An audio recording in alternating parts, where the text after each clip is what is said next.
एक छोटे से गांव में रमेश नाम का एक गरीब आदमी रहता था। उसके पास ज्यादा कुछ नहीं था, न पक्के घर की छत, न अच्छा खाना और न ही नए कपड़े।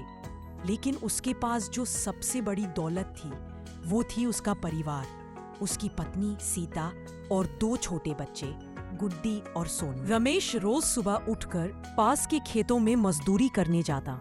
चाहे धूप हो या बारिश, वो कभी काम से पीछे नहीं हटता था। उसकी पत्नी सीता भी मेहनती थी। वो दूसरों के घरों में झाड़ी पोंछा करती और जो कुछ मिलता उसी से घर चलाती। एक दिन रमेश खेत में काम कर रहा था कि अचानक एक बूढ़ा आदमी वहां आया। उसके पास एक पुराना थैला था। बूढ़े आदमी ने कहा, बेटा, मुझे बहुत भूख लगी है, क्या कुछ खाने को मिलेगा? रमेश के पास खुद के लिए भी कुछ खास नहीं था। उसने अपना टिफिन खोलकर बूढ़े को दे दिया।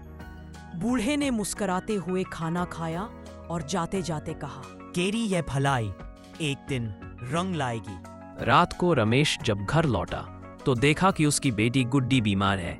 वो बहुत परेशान हुआ क्योंकि उसके पास डॉक्टर को देने के लिए पैसे नहीं थे।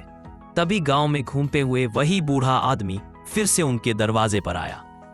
इस बार उसके हाथ में एक छोटा सा थैला था।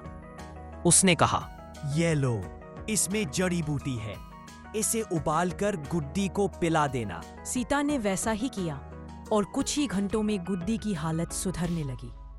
रमेश और सीता की आंखों में आंसू थे। ये आंसू दर्द के नहीं, शुक्रगुजारी के थे।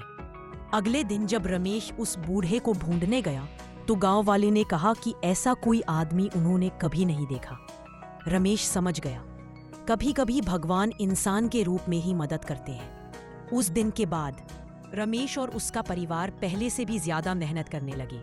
थोड़े समय में रमेश ने खुद की छोटी सी सब्जी की दुकान खोल ली।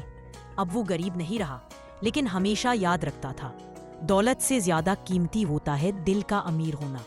सीता की असली अमीरी उसके अच्छे कर्म और सच्चे दिल में होती है।